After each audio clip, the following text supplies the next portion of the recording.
పూరా లోకల్. రైతుల విషయంలో నాకంటే ఎక్కువ మీకే తెలుసు. కేసీఆర్ ఉండగా ఎప్పుడైనా ఎరువుల కోసం మళ్ళీ చెప్పులు లైన్లో పెట్టినారు, పాస్ పుస్తకాలు లైన్లో పెట్టినారు. ఇవాళ ఏం జరుగుతుంది? ఎకరానికి ఒకటే సంచి ఇస్తారట. లైన్లో పెట్టి నిలవడంగా 3 ఎకరాలు ఉంటే 3 సంచులు, 2 ఎకరాలు ఉంటే 2 సంచులు అంటూ. మనం ఉండగా ఎన్నడన్నా ఏ రోజన్నా ఎరువుల కోసం లైన్లో నిలబడ్డ రోజు చూసినామా? 10 ఏళ్ల కేసీఆర్ పాలన. కాంగ్రెస్ వచ్చింది, మళ్ళీ చెప్పులు లైన్లోకి వచ్చింది, మళ్ళా పాస్బుక్ లైన్లో పెట్టే కాడికి వచ్చింది. ఇవాళ ఇంకొక మంచి విషయం కూడా మీరు చెప్పాలి. కేసీఆర్ ఉన్నప్పుడు రైతు బంధు స్టార్ట్ చేశాడు. కరోనా వచ్చింది, 2 ఏళ్లు ఆదాయం తగ్గింది, ఉద్యోగస్తుల జీతాలు ఆగినాయి, ఎమ్మెల్యేల జీతాలు ఆగినాయి. కానీ రైతు బంధు ఆగలే. కేసీఆర్ హయాం ఆగింది ఎప్పుడన్నా? 11 విడతల్లో 73,000 కోట్ల రూపాయలు ఇచ్చిండు కేసీఆర్. కరోనా వచ్చినా, కష్టం వచ్చినా, పెద్ద నోట్లు రద్దయినా, ఎకానమీ స్లో డౌన్ అయినా రైతు బంధు మాత్రం ఆగలేదు. మరి రేవంత్ రెడ్డి ఎందుకు ఆపుతుండు? కేసీఆర్ ఏమో నాట్లకు ఇచ్చిండు, రేవంత్ రెడ్డి ఏమో ఓట్లకు ఇస్తుండ్రు. అవునా కాదా? అప్పుడు పార్లమెంట్ ఎలక్షన్ ముందు ఒకసారి ఇచ్చిండు, ఇప్పుడు పంచాయతీ ఎలక్షన్లకు ఒక్కోసారి ఇస్తుండు. మధ్యలో 2 కొట్టిండు. 4 పంటలు వచ్చినాయి, 2 ఇచ్చిండు, 2 కొట్టిండు. పార్లమెంట్ ఎలక్షన్ ముందు ఒకటి, పంచాయతీ ఎన్నికల ముందు ఒకటి, నడిమిట్ల 2 లేచిపోయింది. రేపు కూడా ఈ ఓట్లు డబ్బులు అవ్వడాక మళ్ళా రైతు బంధు ఆగమైతుంది. ప్రజలకు మనం ఏం చెప్పాలంటే, రైతు బంధు సకాలంలో సక్రమంగా రావాలంటే కాంగ్రెస్ ను ఓడించాలి. ఏమంటాడు రేవంత్ రెడ్డి? నేను మధ్యలో 2 ఎగ్గొట్టినా 15,000 ఇస్తా అని చెప్పి 12,000 ఇచ్చినా నాకు ఓట్లు వేసిను, నేనే కరెక్ట్ అనడా? మరి రేవంత్ రెడ్డికి ఏం బుద్ధి చెప్పాలి? బిడ్డ, నువ్వు నడిమిట్ల 2 ఎగ్గొట్టినావు గనక నిన్ను ఓడగొడుతున్నాము, ఎరువు బస్తాలు ఇస్తలేవు గనక కాంగ్రెస్ పార్టీని ఓడగొడుతున్నాము. అదే విధంగా రైతులకు పంటల బీమా ఇస్తా అని మోసం చేసినావు గనక నిన్ను ఓడగొడుతున్నాము. కాళేశ్వరం మోటార్లు ఆన్ చేసి మా మల్లన్న సాగర్ కొండపోచమ్మకు నీళ్లు తెస్తలేవు గనక నిన్ను ఓడగొడుతున్నాము. ఇవన్నీ విషయాలు మనం రైతులకు అర్థమయ్యేటట్టు చెప్పాలి. అరే విత్తనాలు దొరకలే కాదే మొన్న. ఏమంటాం? పచ్చి రొట్టె విత్తనాలు జనము జీలుగు దొరికిందా? మనమేమో తీసుకపోండి ఎయ్యిండ్రి అని ఎంబడమంటారు మీ కోఆపరేటివ్ చైర్మన్ పల్లెలు. సంచులు తెచ్చి నెల ముందు స్టాక్ పెట్టాం మనం.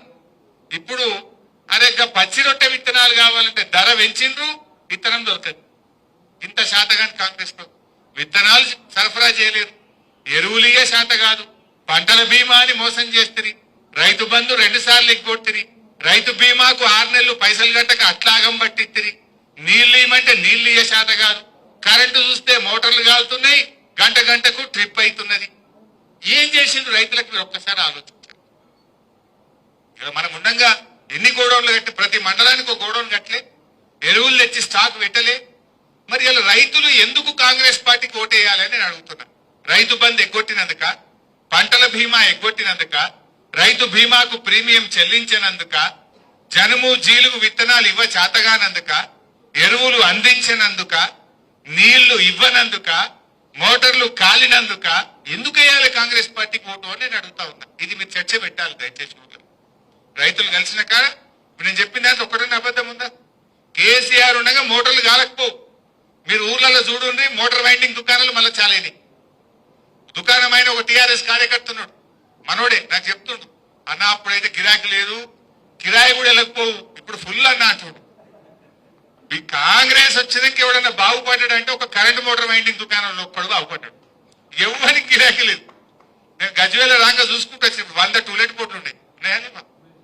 అన్ని దుకాణాలు ఎత్తిపోతున్నాయి, ఒక మోటార్ వైండింగ్ దుకాణాలు మాత్రం తెరుతాం. ఎందుకంటే మోటార్లు బాగా గాలిపోతున్నాయి, కరెంట్ సరిగ్గా వస్తుంది. కాంగ్రెస్ వచ్చినాక రివర్స్ అయిపోయింది మొత్తం. మీకు ఒకసారి గుర్తుందో లేదో, పాతది నేను యాద్ చేస్తా. కేసీఆర్ ముఖ్యమంత్రి ఉన్నప్పుడు చంద్రబాబు నాయుడు ఆంధ్రలో మాట్లాడింది ఒకసారి.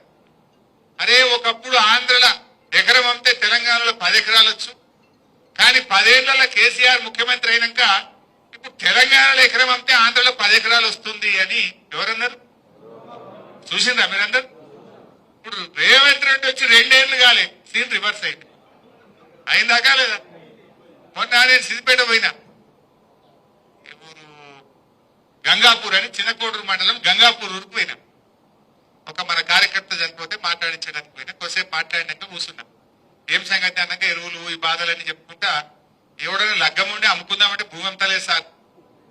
ఏమైతుందంటే 40 లక్షలకి అడుగు తీయలేదు, ఇప్పుడు 20కి ఇస్తామంటే కూడా ఎవడు వస్తలేడు అన్నాడు.